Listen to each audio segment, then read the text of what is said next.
আসসালামু আলাইকুম। আজকে আমি পারফেক্ট দই রেসিপি শেয়ার করব আপনাদের সাথে। যাদের দই বানাতে গেলে জমে না, তারা আজকের রেসিপি ফলো করে দই বানালে একদম পারফেক্ট দই ঘরেই তৈরি করে নিতে পারবেন। আমার আজকের রেসিপি কেমন লেগেছে অবশ্যই কমেন্ট করে জানাবেন।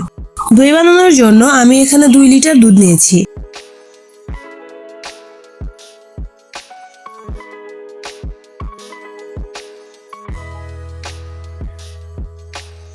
দুধটা দিয়ে অনবরত নেড়ে নেব। এই দুধের মধ্যে কোনো রকম পানি দেওয়া যাবে না। দই বানানোর জন্য দুধটা একদম ঘনও করা যাবে না। দুধটা যদি ঘন হয়ে যায় তাহলে দই একদম আঠালো হয়ে যায়। আর দই বানানোর জন্য ঠান্ডা দুধ ব্যবহার করার চেষ্টা করবেন। গরম দুধ নিলে অনেক সময় দেখা যায় দুধটা ছাকড়া ছাকড়া হয়ে যাচ্ছে। আমি এখানে 2 লিটার দুধ জাল করে প্রায় 1.5 লিটারের মতো বানিয়ে নেব। দুধ জাল করতে করতে দেখবেন দুধের উপর হালকা সর আসছে। সেই সরগুলোকে এখন উঠিয়ে নেব। এই সরটা কিন্তু একদম কাঁচা কাঁচা ক্রিমি হয়ে থাকে। সরটা একদম গাঢ় হবার পর তুলে নেওয়া যাবে না। যখন সর পড়া শুরু করবে সেই পর্যায়ে তুলে নিতে হবে। এই পর্যায়ে চুলার আঁচ মিডিয়াম রাখতে হবে।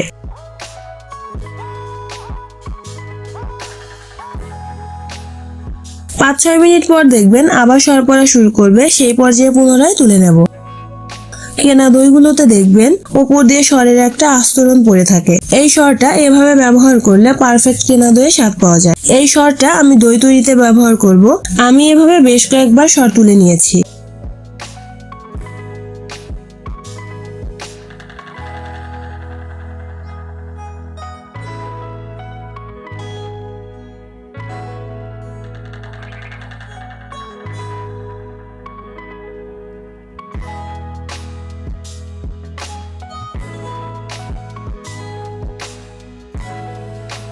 কেনা দই দেখতে কিন্তু একদম সাদা হয় না, হালকা লালচে লালচে কালার আসে। এই কালারটা আনার জন্য আমি এখানে অন্য চুলায় 1 কাপ চিনি নিয়েছি। সাথে 1 কাপের মতো পানি নিয়ে একটা ক্যারামেল রেডি করে নেব। পানি না দিয়েও ক্যারামেল হয়, তবে পুড়ে যাওয়ার সম্ভাবনা থাকে। আর পানি দিয়ে ক্যারামেল বানালে একটু সময় লাগে, তবে ক্যারামেল হবে একদম পুরোপুরি পারফেক্ট। পুড়ে যাওয়ার কোনো সম্ভাবনা থাকে না।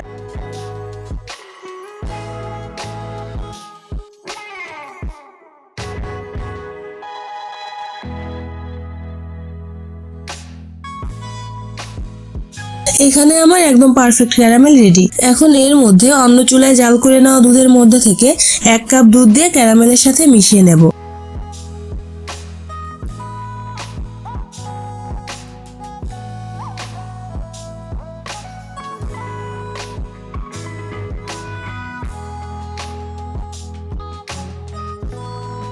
দুধটা মেশালে দেখবেন ক্যারামেলের একটা দলা পেকে গিয়েছে। এতে ভয় পাওয়ার কিছু নেই। কিছুক্ষণ জাল করে নিলেই দেখবেন দুধের সাথে ক্যারামেলটা পারফেক্ট ভাবে মিশে গেছে।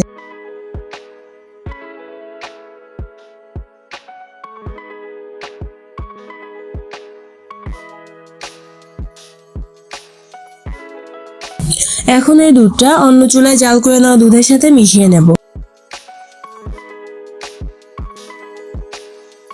আর এই দুধের উপর যে সরটা পড়বে সেটা লাস্ট মুহূর্ত পর্যন্ত এভাবে তুলে নিতে হবে।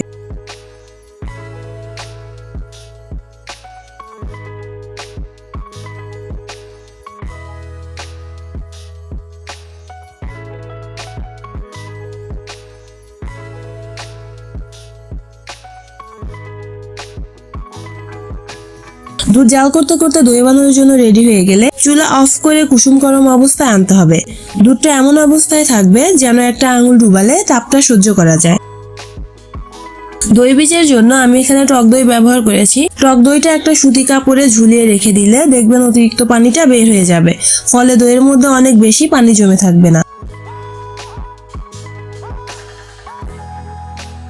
আর যে সরটা তুলে রেখেছিলাম সেটা এখন দিয়ে দেব।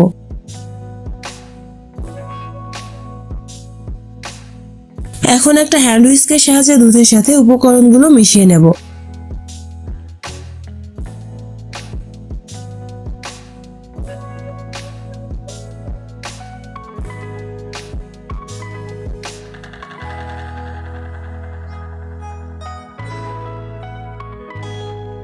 এখন দই বসানোর জন্য একটা মাটির হাঁড়ি নিয়েছি। হাঁড়ির তলাতে টক দই মাখিয়ে নেব।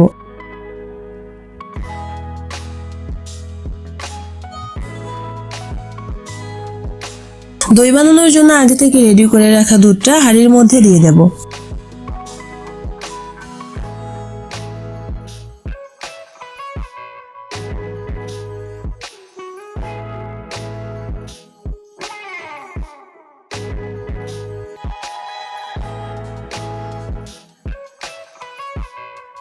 এখন একটা ফয়েল পেপারের সাহায্যে হাঁড়িটা আটকে নিয়ে দইটা জমিয়ে নেব। আমি এই দইটা জমার জন্য 1 রাত রেখে দিয়েছি। পরের দিন পেপারটা সরিয়ে দেখিয়ে দিচ্ছি দইটা কতটা পারফেক্ট ভাবে জমেছে। আমি কেটে দেখিয়ে দিচ্ছি আসলেই দইটা একদম পারফেক্ট দোকানের মতো হয়েছে কিনা। আজকের রেসিপি কেমন লেগেছে অবশ্যই কমেন্ট করে জানাবেন। রেসিপিটি ভালো লাগলে চ্যানেলটা সাবস্ক্রাইব করে দিবেন। আল্লাহ হাফেজ।